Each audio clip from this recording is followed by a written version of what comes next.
В работу поступил карданный вал от автомобиля Toyota RAV4 2006 года. На диагностике выявили люфт двух крестовин.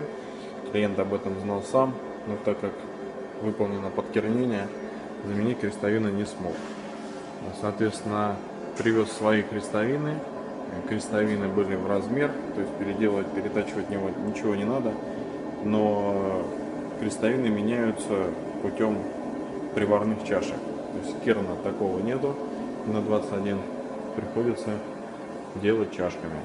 Соответственно, клиента запчасти — наша работа.